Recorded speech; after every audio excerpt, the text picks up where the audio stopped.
Satigum Havamahe Kavim Kavinam Upamashravastamam Jestarajam Ramham Ramhas Patana Shrivanuti Bishiri Sadanam Om Om Om. Good morning. My name's Tracy.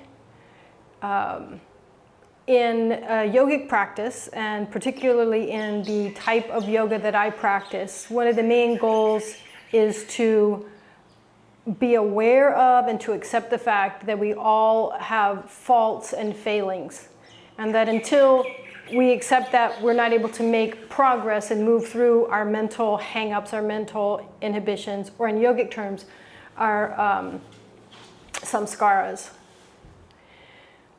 So the purpose of a yoga practice is to acknowledge those, to be aware of them, and move through them so that we get to this place of joy and bliss and awareness of a way to live that we did not even think was possible.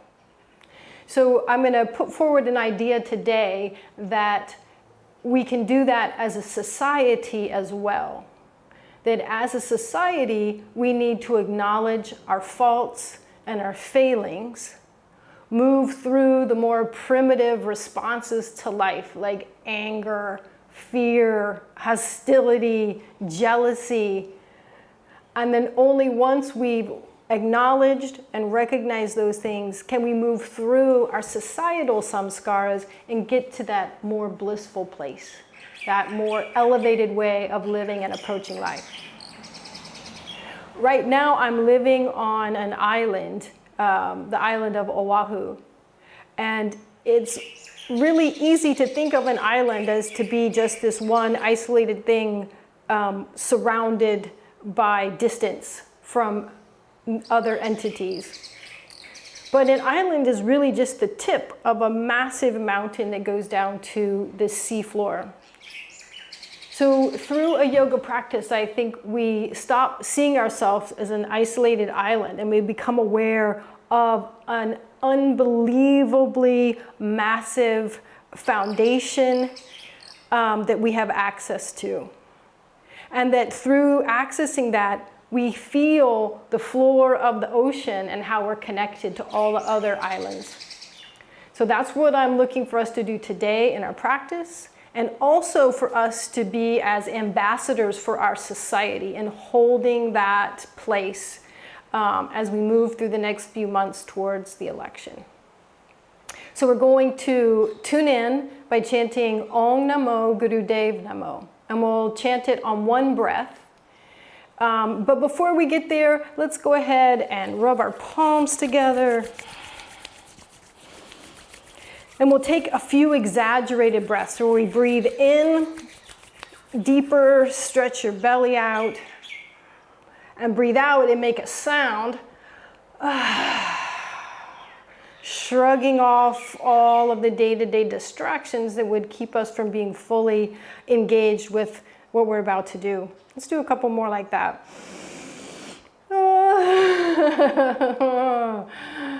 And another. Beautiful. All right. Feel your connection to the ground. Feel yourself like an island, but underneath you is thousands of feet of grounded connection down to the floor of the ocean. Feel the strength that you are aware of through noticing that foundation. Tap into that most basic of meditations, your breath.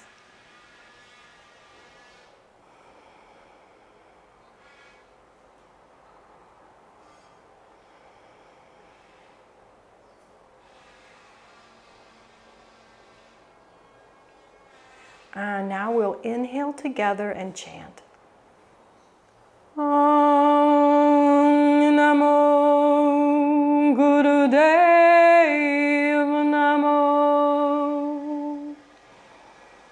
Om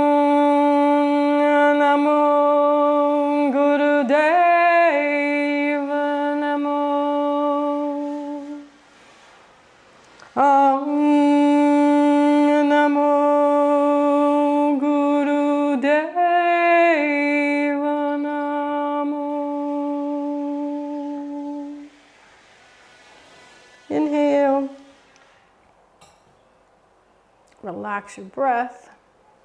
Let's start out with a little Shatali pranayama.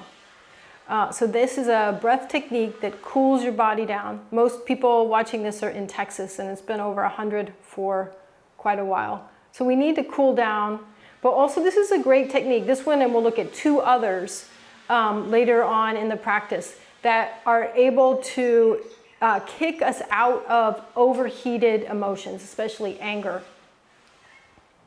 So you want to sit tall. And to start out, your chin is just a tiny bit below level. You're going to stick your tongue out, and if you can curl the sides of your tongue, curl it. And if you can't, just stick your tongue out over your lower lip and inhale over the moist surface of your tongue. As you do so, gently lift your chin and tilt your whole head by raising it about an inch, maybe 2 inches. And then close your mouth. Lower your chin as you exhale strongly out the nose. Then extend the tongue. Lift the chin, slightly tilt the head as you go up. Close the mouth, and then exhaling out heat like an exhaust system through the nose as you go down.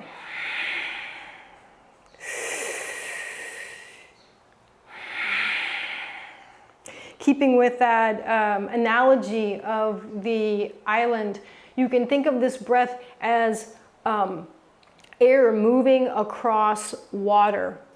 Air moving across moisture to create coolness.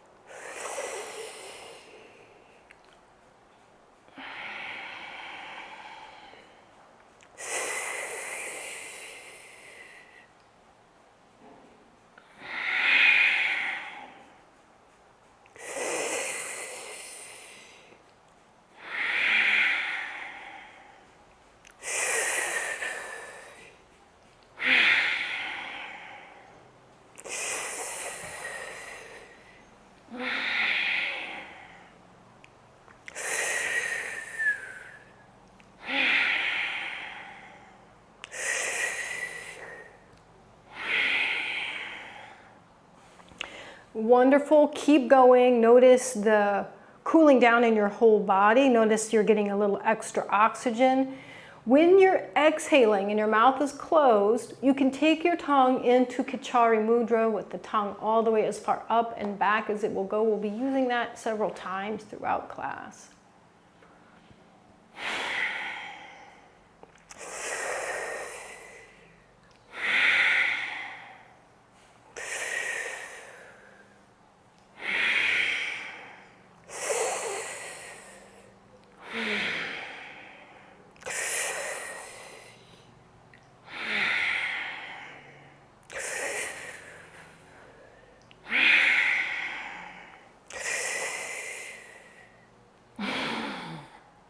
One more time.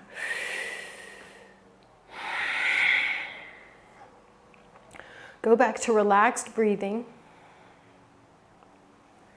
and use the accentuated internal focus that the practice creates to notice how you feel different now than when you did the practice.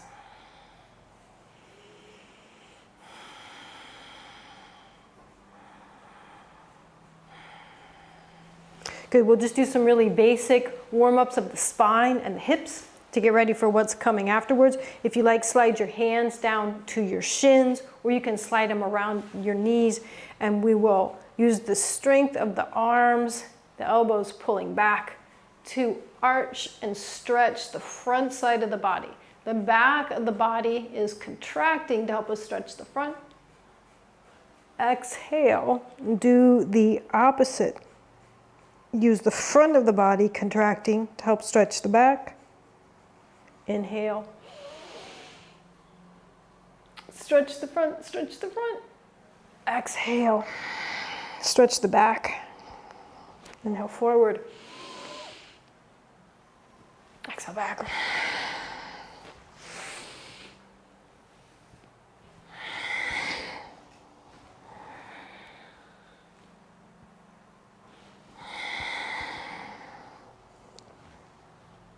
Do your best to create a universal contraction of the muscles all along the spine, contracting consistently.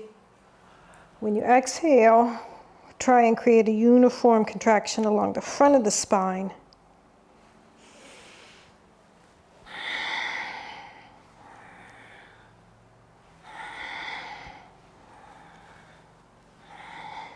That's good. We're probably removed most of the kinks, and if you want to start moving quicker, you can. If you'd like to stay slow, you can do that.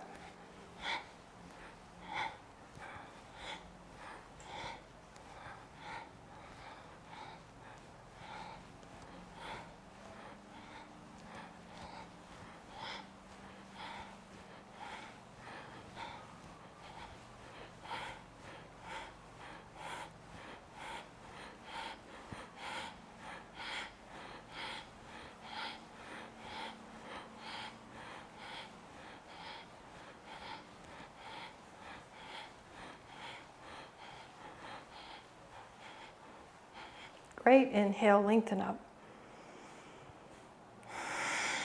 Bring your hands around to your knees.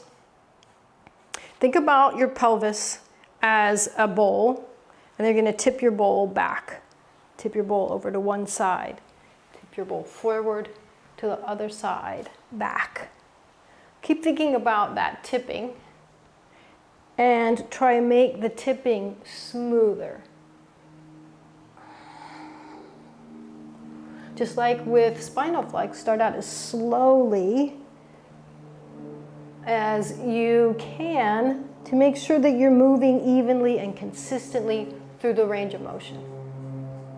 Contracting the muscles on each of the 4 quadrants of the body as you move through that side.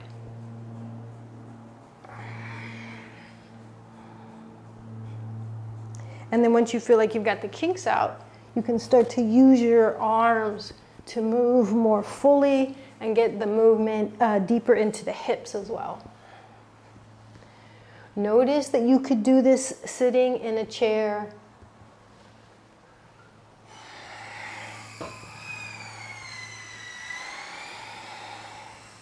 Great. Inhale, come to a central position, lengthen your spine.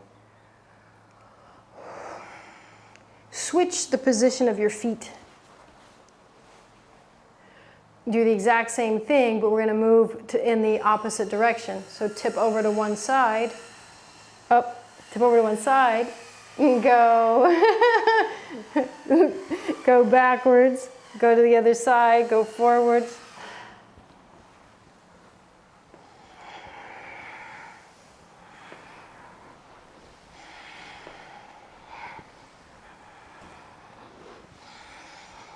And once you feel a little bit looser, move into your arms using the straightening and bending of your elbows to enhance the range of motion.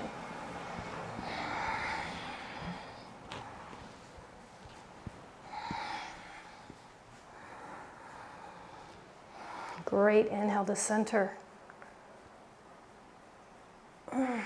Take your knees up to the ceiling, stretch your legs out. Bounce your knees up and down.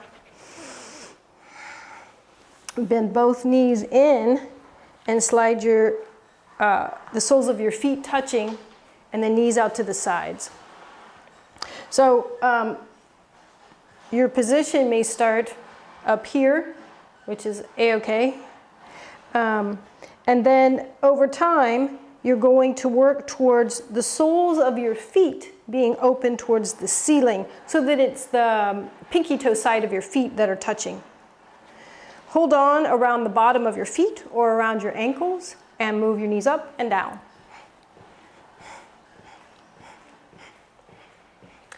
We are going to use Siddhasana and Siddha Yoni seated positions for meditation today. So that is sitting with a heel pressed into your perineum. So it requires flexibility in the knee and the hip, in at least one knee and one hip, if not both. So as you're doing this practice, think about the health and vitality of your knees and hips, and that you are working towards doing Siddhasana or Siddha Yoni Mudra, asana, seated postures.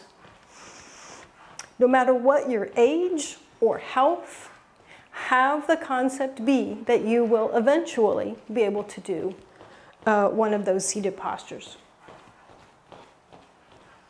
Great. Now, wherever you are, still with the soles of the feet together, have your elbows rest against your thighs and start to go forward. If your legs are all the way down on the ground, make sure the soles of the feet are open. You can still put your elbows on your thighs and lean into the pose.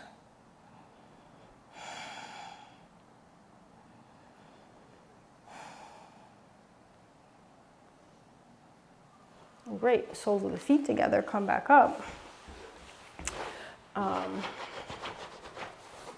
Let's do one more thing. So we're going to work with Mooladhara, which is a contraction. I'm not even going to say that. It is an engagement of an energy body deep inside of the pelvic floor. So when people are first learning this, they learn physical contractions of the pelvic floor. And as you develop your practice, you move away from that strong muscular contraction and to something that's a little bit different. So I'm going to emphasize that little something different today. One issue with Mooladhara is that if people already have so much tension in their pelvic floor that it is not healthy, then doing Mooladhara can just exacerbate that. So what we're going to do before we move into anything else is contract the pelvic floor and the low belly and the buttocks as hard as we possibly can.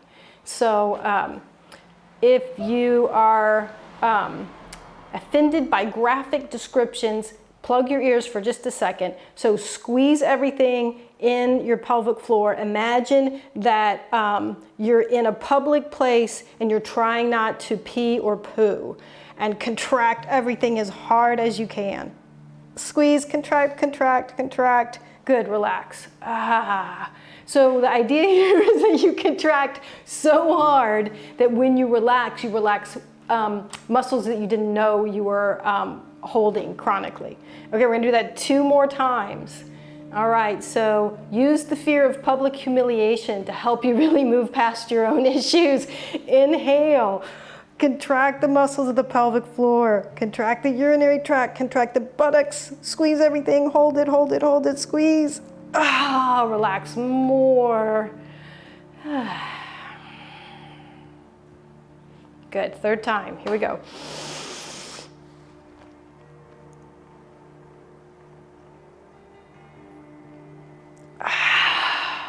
Great, excellent. Okay, so we're going to come up to standing for Tadasana, and we're going to do 4 different postures working with Mooladhara, which is an engagement of the first chakra of Mooladhara. So here we go, coming up to standing. Super easy practice. We're going to work with Tadasana, and I'll exaggerate a couple of things for the posture. So to begin with, stand so that your bottom is sticking out a little more than it might usually. There's a little more of an arch in your low back. And the front of your hips are sort of stretched and lengthened. Great, now go the other direction. Tuck your tail under. Notice that your low back flattens. the pubic bone is engaged and pulling up. I'm sorry, this is the position where the front of your thighs is stretched and your belly is really pulling in hard. So let's go through both of those again, and we'll use Mooladhara to help us correct both of those are postural extremes that aren't really good for us. So going to this one, with your bottom stuck out, and this part is sort of tightened right in through here.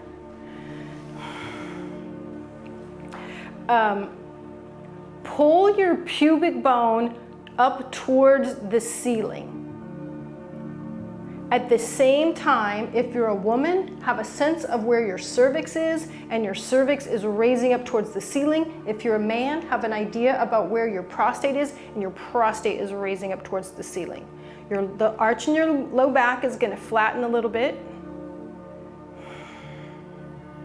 Your abdominal muscles have to work a little bit. Notice that you feel more stable from engaging Mooladhara. Good, now relax that.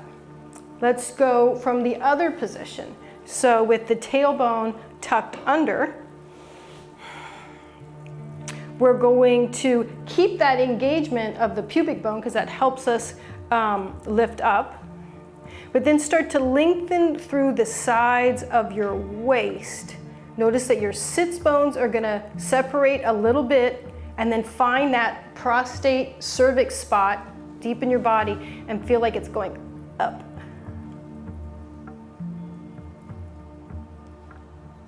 Great. Let's do one more thing. So stand in Tadasana. Now that you have this idea about Mooladhara, engage Mooladhara. Find that spot deep in the body, deeper than the pelvic floor, and come up. Feel a little bit of upward tug in the pubic bone. Feel a little bit of engagement in the belly. The entirety of the hips are back and underneath the shoulders. Now, feel like Mooladhara, that first chakra, is heavy, that it's grounding you, that it's connecting you down to the earth, that it is the peak of the island with the mountainous base below it. So that is all stable. Now from there, you could even put a hand on the top of your head. You're going to use the entirety of the spinal column, starting down with Mooladhara, and lengthen your head towards the sky, towards enlightenment, towards the golden light of the 7th chakra. Feel the downward pull of Mooladhara.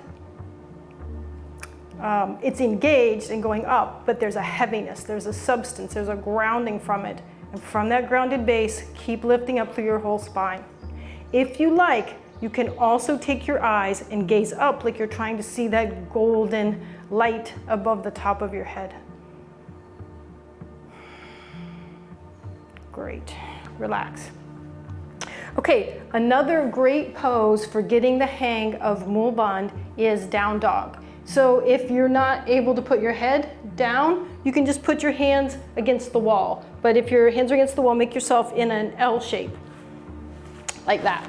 All right, so for down dog. So first come into dog, and we're going to lengthen our tailbone away and feel the two sits bones separate and spread away from each other.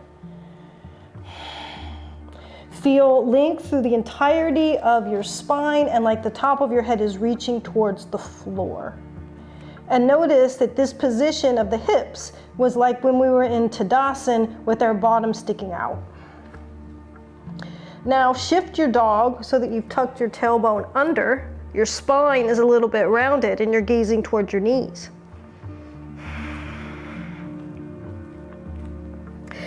In this position, it's going to be easier to find Mooladhara, to find the prostate, the area of the cervix. Engage it if you can, like you did earlier. And when you engage it, you're going to feel your sits bones start to separate a little bit. Keep that tug in your pubic bone. Keep the engagement, but let your sits bones separate and come back to lengthening your spine. Relax after that for a second. We'll go through the whole thing one more time.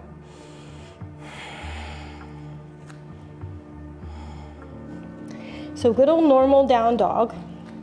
And we're going to look at some extremes of the range of motion. So first, feel what it feels like to really separate your sits bones and spread them wide. You'll feel the whole entirety of the pelvic floor stretch and expand.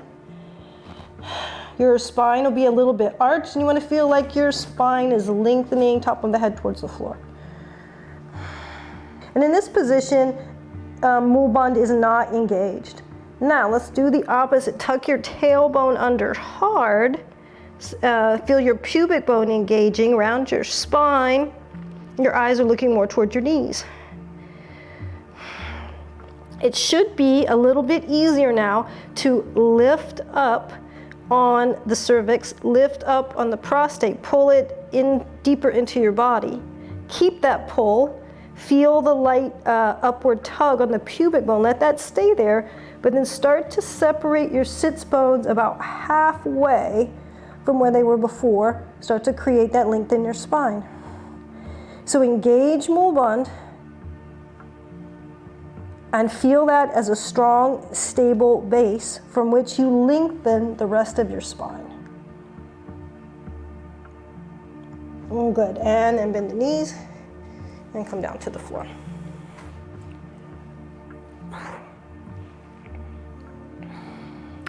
Now we'll look at Warrior Two. So we'll be, let's start with the left foot forward. Some of this is going to start to ring a bell. So just plop yourself right into Warrior Two. And what I'd like you to notice is that typically what we do is stick the butt out, the belly collapses, the pubic bone lets go, and you're not able to engage Moolband because you're in that arched position like we looked at in Tadasana. So what we're going to do is pull the pubic bone up, have the buttocks come a little bit more underneath our torso. Notice that keeps our knees from collapsing in, it shifts the weight to the outside edge of the foot. See if you can really, you will have already engaged Moolband to get here. See if you can really think about that. Pull in and up.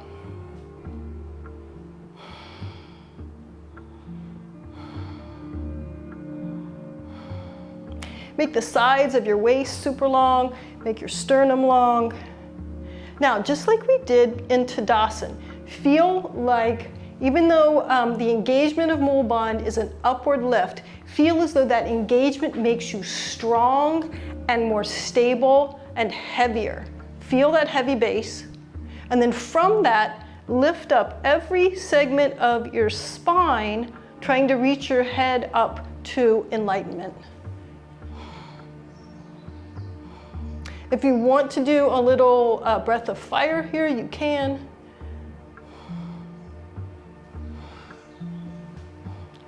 Great. Relax your arms. Let's swivel the feet the other way. So it's really easy to come into Warrior Two incorrectly or not using Moolband. So notice that it's the bottom sticks out, the belly collapses. You kind of roll the knees in towards each other and you're on the inside edge of your feet. So we're going to move out of all of those things. We'll start by pulling the pubic bone straight up towards the ceiling, take the buttocks underneath the body a little bit more, and then try and find the engagement of taking the cervix or the prostate deeper into the body.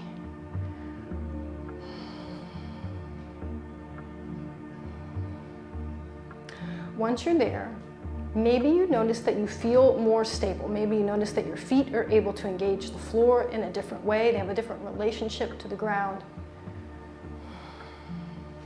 It might be easier to stay in the posture. And now actively enhance the sense of feeling strong and stable, of weight and stability coming from Moolband, and then lengthen every bit of your spine up to the crown.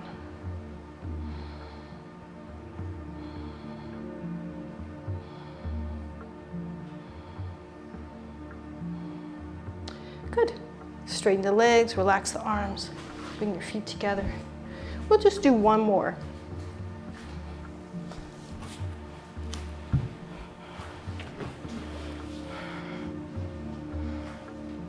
So plop yourself down into staff pose, and notice that the typical way of coming into staff pose is like when we were doing Tadasana and we were crunched up. So in staff pose, there should be a tiny bit of an arch in the low back. And I'm not able to do that today. Maybe you're not either. So we need to adjust our body until there's a natural little curve in the low back. So I'm gonna start with a pillow. All right, great. So you get that sort of midway point between the separation of the sit bones and the upward tug, the upward, drawing upwards of the pubic bone. You want to have that little bit of a curve in the low back. And now engage Mul Bandh just enough so that you feel like you sort of lift up a little bit higher away from the ground. Great. All right, we're gonna walk the hands forward to whatever degree you can. We'll inhale and expand through the chest, elbows reach out. Exhale, pull yourself down a little bit. Inhale. Exhale, that's when the elbows pull out to the sides. Inhale, the arms straighten. So once we start to move, it's easy to lose Mul Bandh. Every time you lose that engagement, go back, re-engage it, find the stability in the pelvis, and then move again. So this time we're keeping that engagement with movement and with the breath going in and out.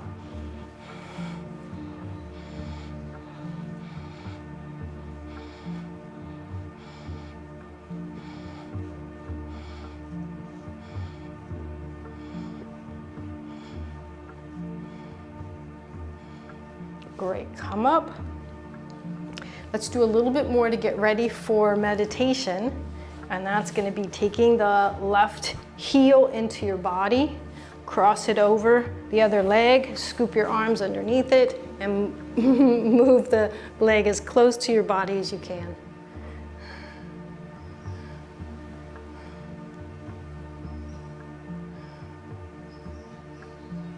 All right, then we're gonna set that leg down. Again, the whole reason of doing any of this part right here is so that we can sit and meditate better. So you want to do whatever is going to help the health of your knee and hip without hurting it. Eventually, one day, you may have your heel all the way up to your torso, and then you're going to move your knee up and down, increasing the range of motion. You may have your ankle just above your knee, and you're moving your leg through range of motion. I have been doing this practice with a little more discipline, or with any discipline whatsoever, for maybe 3 weeks. And the amount of difference in my range of motion is pretty dramatic. So it's just a matter of practice and sticking with it.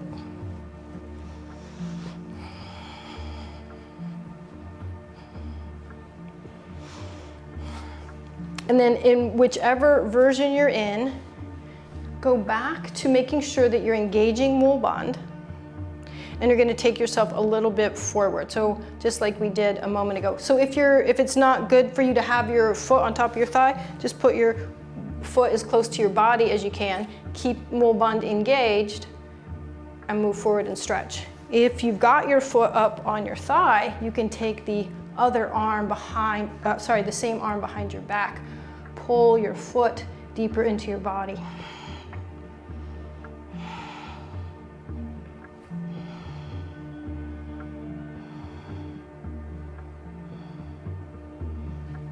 Great, unnoodle yourself Extend the left leg out. Re-establish yourself in staff pose with Mul Bandh.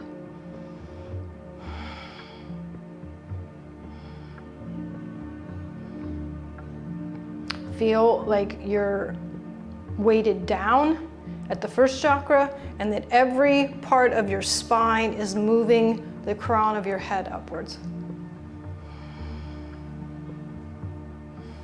Let's do the other side. All right, bring the foot, right foot up, cross it over, scoop your forearms underneath that leg.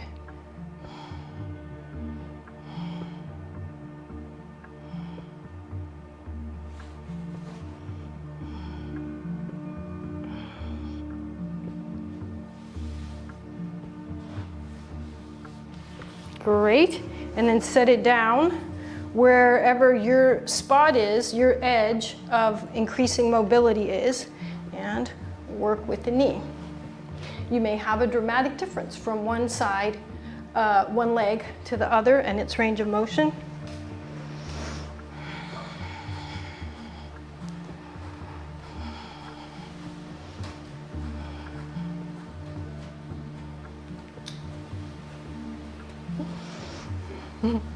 All right, super good. Then we're going to do the folding forward with Mul Bandh. So you either have your foot on the floor close to your body, have it on your thigh, or if you're getting to the point where you can get your foot all the way up to your body, do that. So make sure you've got Mul Bandh engaged. Great. And then fold forward from there. And again, if you want to take the back arm or the same-sided arm back around your back and hold onto the foot, drawing it deeper into the abdomen, you can do that. And if your other hand reaches the big toe, you can always do that squeezing of the toenail between the thumb and the index finger, stimulating the reflex spot for the pituitary gland.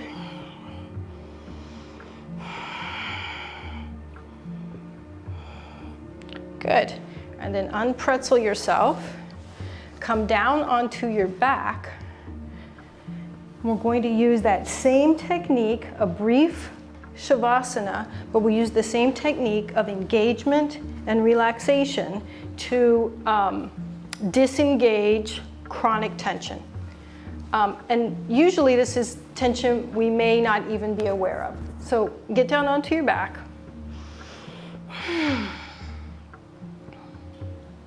Great, and now take your right arm and hand and squeeze every muscle in it as tightly as you can. Squeezing, squeezing, squeezing, squeezing, like you're gonna crush the bones at the center of your arm. And then release. Good, release even more. All right, let's do the left hand and arm. Squeeze, squeeze, squeeze, squeeze.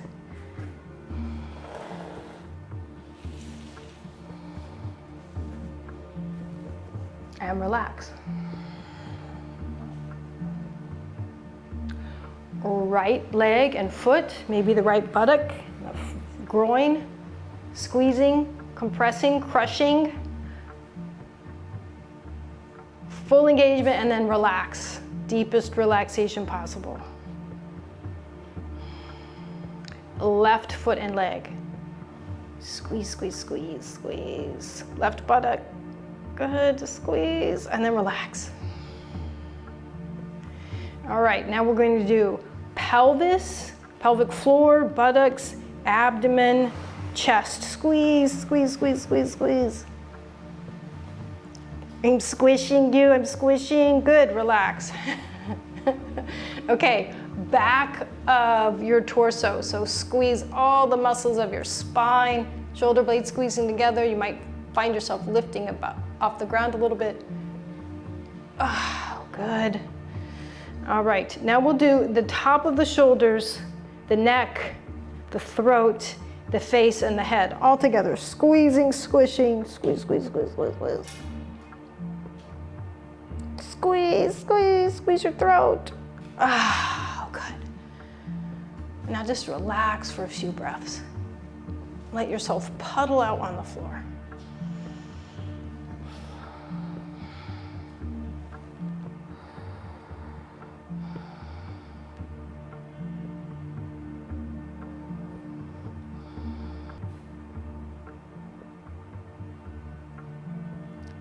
Just keep relaxing.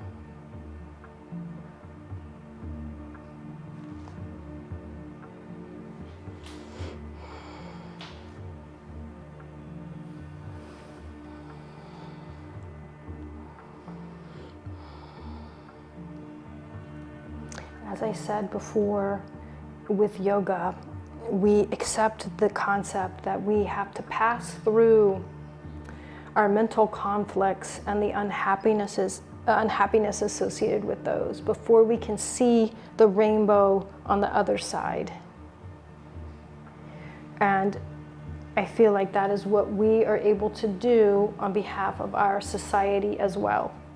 In this time of turmoil, we need to stay out of the turmoil. We need to recognize the hatred, the anger, the fear, the reactionary nature that comes out in others, recognize that for what it is, and stay steadfast. Continually reminding ourselves of the rainbow on the other side. I'll read a Zen quote that I think is a good summation of this. Under the sword raised high is hell making you tremble. But walk on, and there is the land of bliss. All right, go ahead and rock back and forth on your spine and come upright, or roll over to your side and come upright. We have been thoroughly enjoying Nadi Shodhana, alternate nostril breathing, for the last few weeks. I'm going to take us through several elevated mechanisms for doing the practice. Stop at whichever one you feel the most comfortable at. The key thing that we're going to be moving towards is a long, sustained breath held in. The first part of the practice, we're simply going to get a rhythmic counting, a consistent beat count to our breath, where each beat is roughly 1 second. And we'll start to synchronize our breath and the different components of the breath, the inhale, the hold, and the exhale, in line with that syncopation. I've been going back and rereading a lot of the basics that I learned, and one of the texts refers to pranayama only actually taking place once we get to the point where we can sustain holding our breath in. That's when the real meat of pranayama happens. That's when we drop into the meditative state. All right, so here we go. You can use either hand. Close the right nostril. Let's do just a couple of rounds, inhaling and exhaling through the left side only, and start with the inhale being half the length of the exhale. So that'll be either a 2-second inhale, 4-second exhale, 3-second in, 6-second out, 4-second in, 8-second out.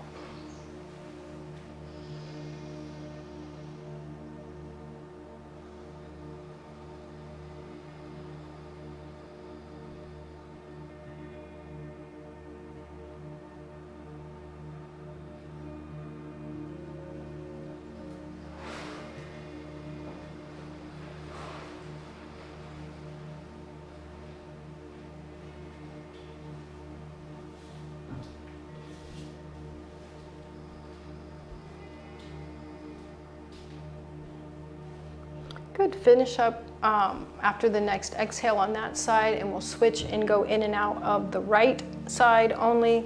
And again, inhale is half the length of the exhale. Find whatever your upper limit is, your upper level of comfort is.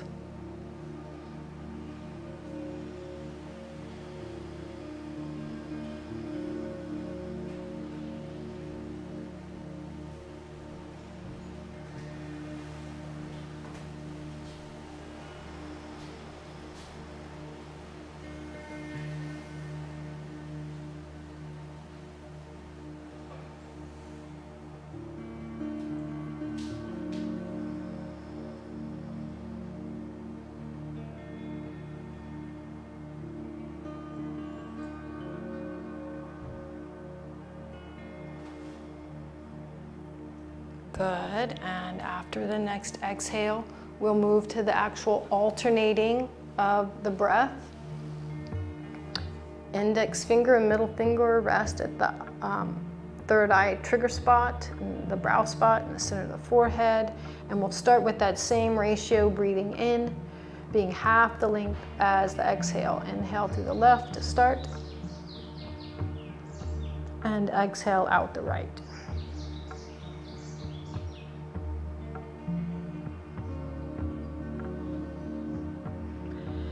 Inhale through the right, and exhale out the left.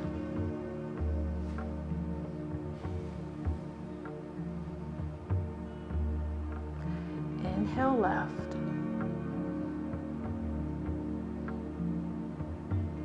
Exhale right.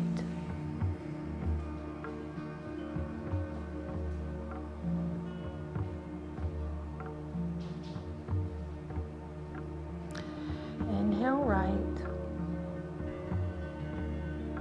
Exhale left.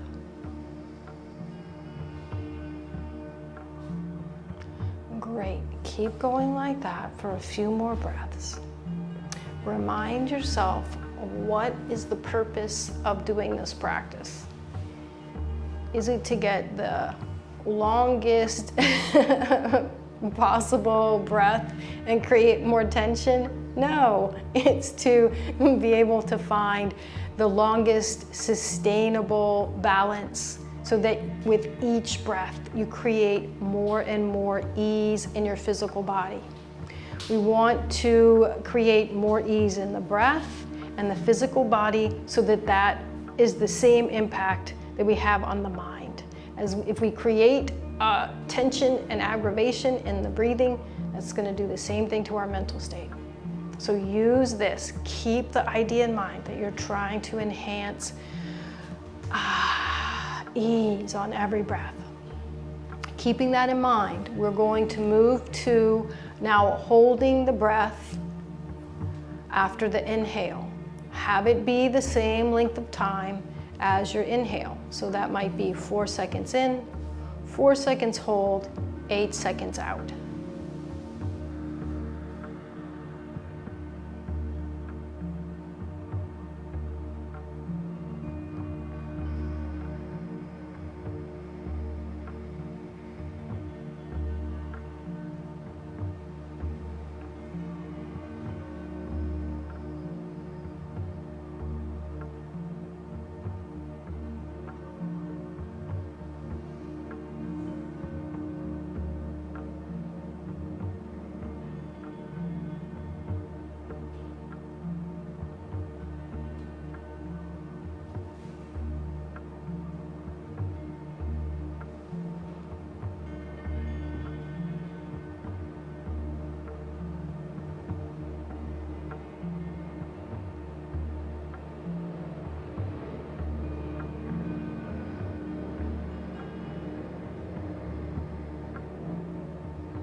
Wonderful. So hopefully you've kind of got the rhythm of that now. And the next stage in this ease building breath practice would be to have the breath components 4 second inhale, 8 second hold, 8 second exhale. If you can't do that, do 4 second in, 6 second hold, 6 second exhale. Find the ratio that you can do, having the hold and the exhale be at the maximum end of the range that you can do without creating tension.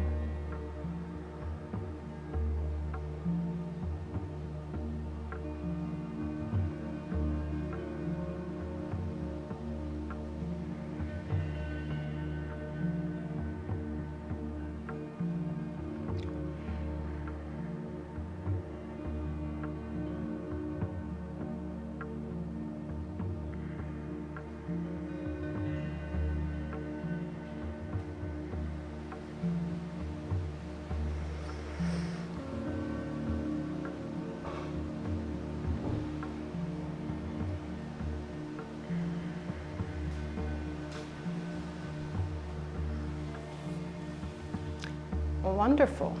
If you're happy with where you are, if you found a good place where you're working your edge, stay there, tune me out. Otherwise, if you are familiar with Ujjayi breathing, use that slight constriction in the throat to make your breath just audible to yourself. Light, raspy inhale, light, raspy exhale, and for the entire time, have your tongue up and back in Kichari Mudra. And then move towards, continue to shift the breathing intervals to be a 2-second inhale, 8-second hold, 8-second exhale.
There's a little trick you can do if you feel a struggle when it's time to exhale. You can do just a little additional sniff in, tiny little sniff before you exhale. That will just create more ease in the entirety of the practice. If you're not ready to do that, then you don't need to.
After you finish the next exhale, relax out of the practice. And if your legs are uncomfortable, extend your legs out.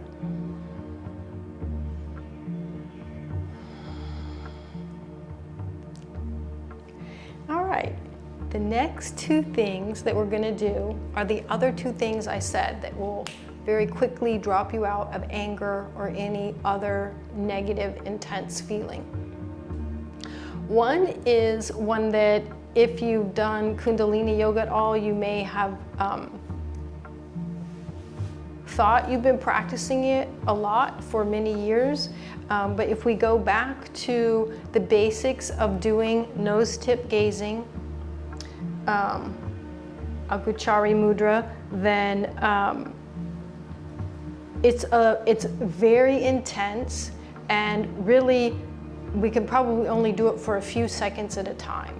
So we're going to, we'll give that a shot now. We'll do 3 rounds, and you want to stop as soon as it becomes too uncomfortable. If you have glaucoma or astigmatism or anything else where there's a lot of pressure in your eyes, skip this part and do the next one. If you close your eye and look down, you'll see the side of your nose. And then you're going to close the other eye, and you can look and see, you can see the other side of your nose. So when you're doing nose tip gazing correctly, you're going to see both of those, and it's going to look like a little tiny V shape. So gazing down towards the tip of your nose, try and see 2 tiny little nose tips at the same time. Ouch. Okay, good. Relax your eyes.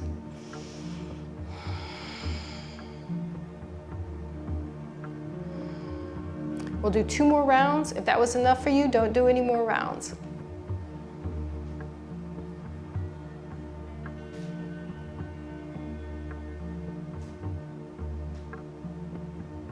And release whenever you're ready to release.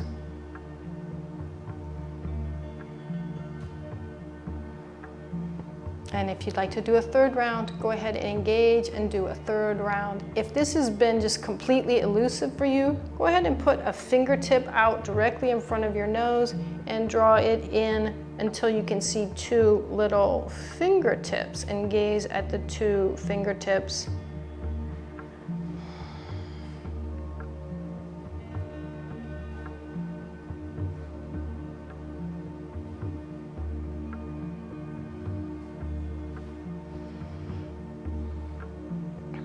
This mudra creates a state of very deep, single-pointed concentration. It's also classified as a purification technique because it's supposed to purify the mind, purify those negative emotions. It is probably one of the earliest techniques that was recorded anywhere. It was recorded in statues before the Vedas were even written. It disrupts any stressful state that you might be in. Although it is extremely challenging on the eye muscles. So an alternative is called Buchari, and you can do it by just taking your hand out flat and kind of like you're giving yourself a little mustache. Your thumb's going to be up against the upper lip, just above the upper lip. And you're going to gaze at your pinky finger. Gaze at the tip of your pinky finger.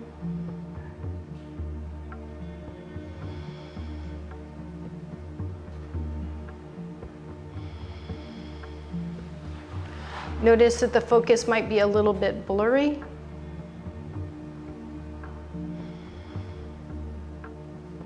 And then go ahead and relax your eyes. We'll do again 2 more rounds of this practice. There's an overarching technique called Tritaka, which is gazing at something so that your mind becomes single-pointed and focused. It's through this single-pointedness and this focus that we break through to that rainbow on the other side. That's why we're spending so much time going over it. So nose tip gazing and Buchari and something else are all part of Tritaka. Let's do 2 more rounds of gazing at your pinky finger.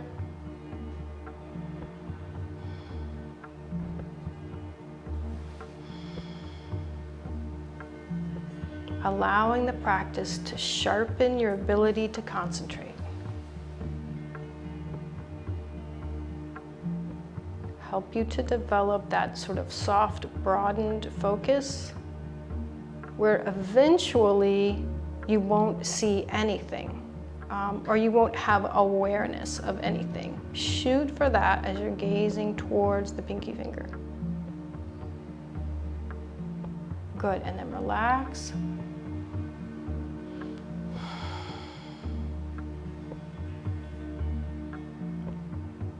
the advanced state of this practice is that you're looking at that same location, but your hand isn't there, and that you're just sort of in a altered state. Your focus is totally internalized. Let's do a third round with our hand, gazing at the spot where the pinky finger is, and allowing your gaze to be so soft. Your focus is able to go inwards, and you become less and less aware of external things.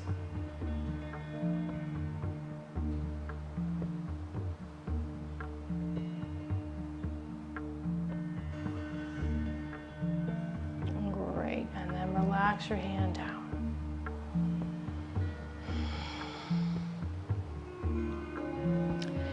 Take a little break if you need to relax your knees. Otherwise, we're going to, or in just a moment, we're going to move to the final meditation. So I'm going to encourage you to sit in Siddhasana or Siddha Yoni Mudra. So if you would like to have an extra blanket or bolster, get that ready. Okay.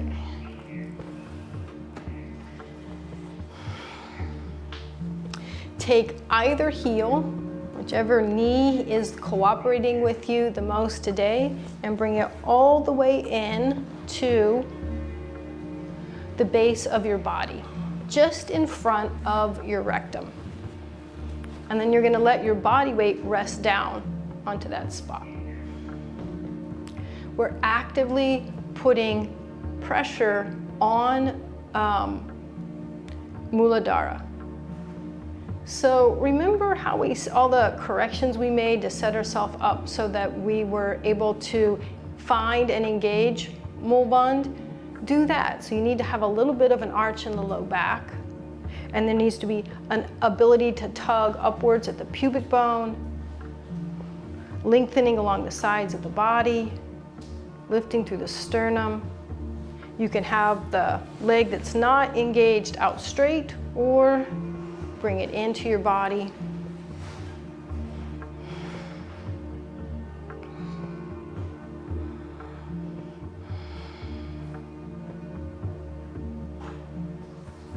Really do your best to find the pressure of the heel enhancing the engagement or the awareness of the first chakra.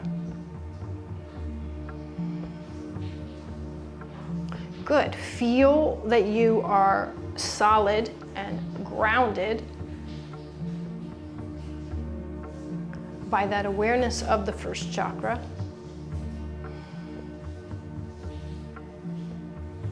Feel as though you're anchored with the entirety of that mountain descending down below your island. And then either simply doing it, or if you like, put a hand on the top of your head with just a tiny bit of downward pressure. And from that solid weighted anchor of the first chakra, lengthen through the entirety of your spine so that the crown of the head moves upwards towards the light, towards enlightenment, towards the golden, expanded consciousness of the seventh chakra. Great. We're going to do a more precise version or a different version of the typical hand mudra, Dhyan mudra. Instead of touching the thumb tip and index finger together, take the index finger down to the very base of the thumb. So it's more sort of contained by the thumb. All three fingers are straight and slightly separate and pointing down, and your palms can be face down or face up. Either one is fine. We're going to breathe in using a light ujjayi and focus on a sense of movement from the tip of your nose where the air comes in all the way up to the spot in between the eyebrows. If you want to take a second and press on the brow spot so that you've got a strong sense of where that is, do so. Inhale. Long, slow, steady inhale as your awareness moves from the tip of the nose to the center of the brow. And from the center of the brow down to the tip of the nose on the exhale.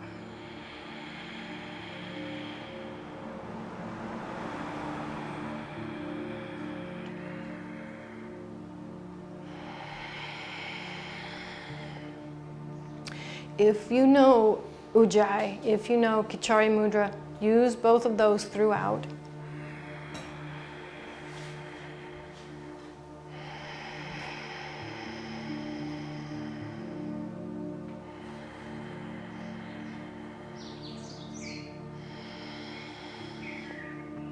The tip of the nose corresponds to the first chakra. The brow point is the trigger spot for the sixth chakra, Ajna chakra, our intuition.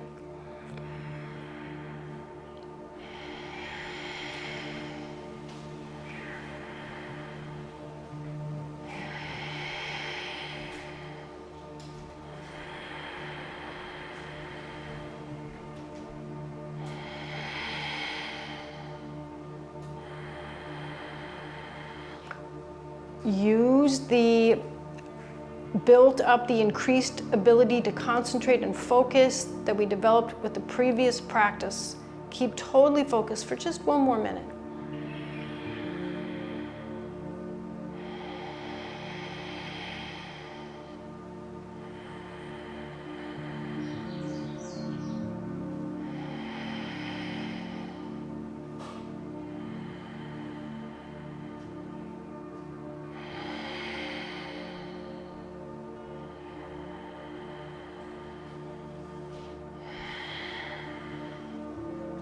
Good.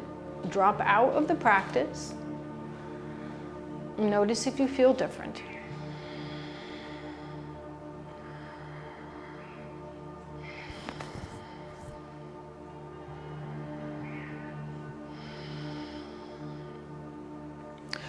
Reminding yourself that the spot at the brow point that we're working with is the trigger spot for Ajna chakra, which is deep inside the head. Now we'll do several rounds of chanting Om 7 times per breath with the focus at the brow spot. It's as though there's a little drum right there or a little gong right there, and the emanation of the chant is coming from the brow spot. Let's inhale together and start. Om, Om, Om, Om, Om, Om, Om.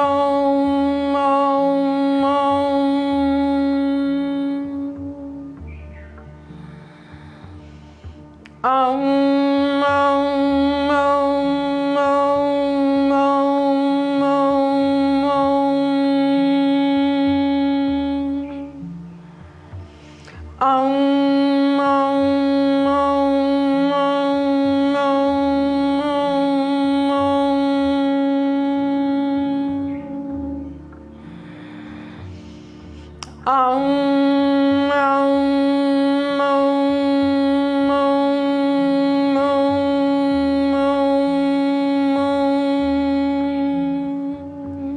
One more time.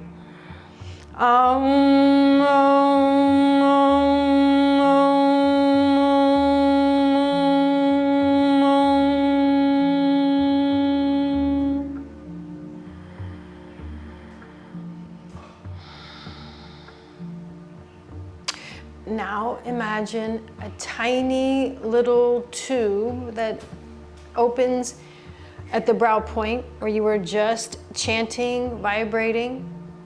And as you breathe in, you draw power and energy through that spot directly back into the center of the head,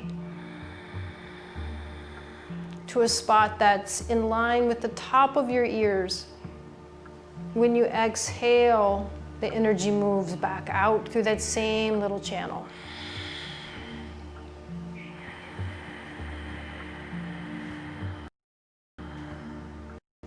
As you do this, find an internal visualization of that spot in the center of your head, of Ajna chakra.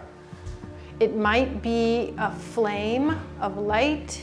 It might be a glowing light. It might be a symbol of Om. It might be a lotus flower with two smoky gray petals extending out towards the sides, towards your ears.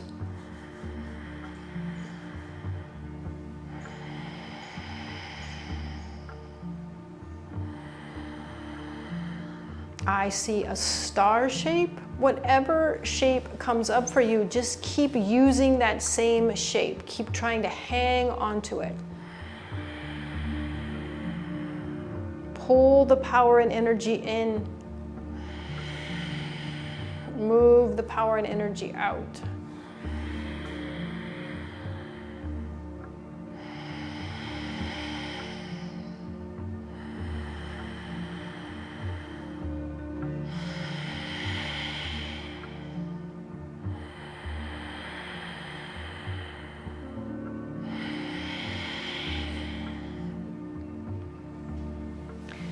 Now we'll do 5 rounds of chanting a long, slow, steady Om, feeling the emanation of the sound from that spot at the very center of the head. Feel it emanate from there, vibrate throughout your head and then throughout your entire body. Let's inhale together. Draw the breath in through the brow to the Ajna chakra.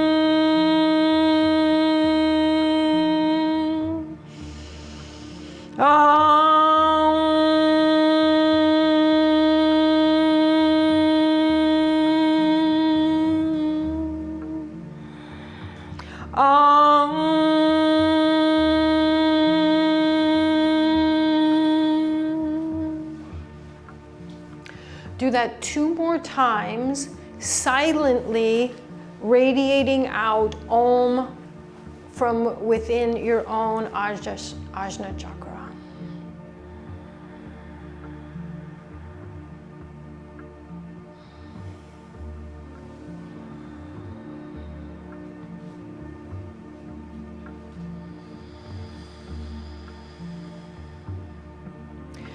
Good, we just have a couple more minutes of this guided meditation. If you need to shift how you're sitting, go ahead and do that.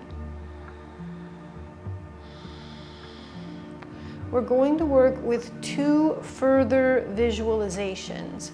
Ideally, however you're sitting, you can feel that sense of a light engagement and awareness, a power at the first chakra that makes you feel stable and strong. And then from that base, lengthen through the entirety of your spinal column. Now dive into the spot behind the center of your chest, the heart chakra. There is a tiny candle flame there that is related to our individual consciousness, our life in this body. Either see or have a sense of that tiny flame of individual consciousness. And now gazing upwards, see above the head, the 7th chakra, the infinite expanse of golden energy, which is the universal consciousness. And know that our individual consciousness at the heart desires and craves to be united with the infinite golden light.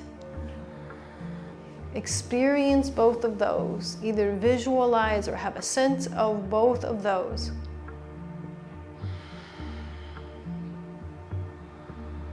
And now realize that the connecting mechanism of those two is Ajna chakra, is the spot deep inside of your head, and find that relationship. The communication channel from the universal down to the individual is through Ajna chakra.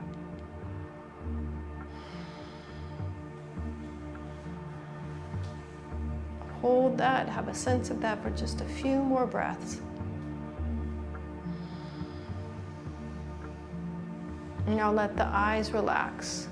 Let the visualizations release, and feel your groundedness descend back down through the spinal column to the base of your body. Feel like your physical body is the tip of an island.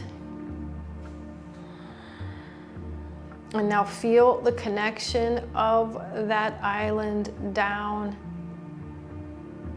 to the ocean floor.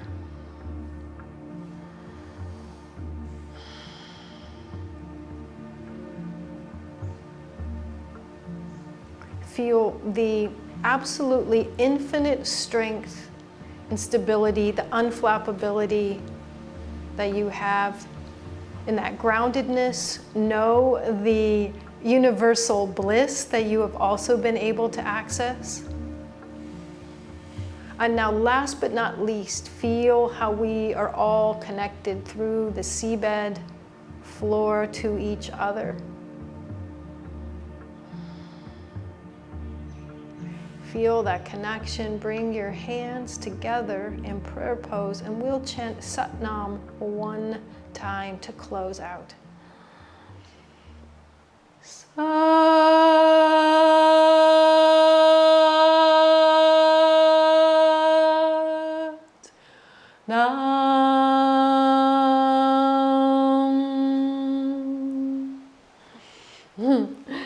No man is an island. I bow to that connection that is between all of us. Satnam. Thank you so much. See you next time.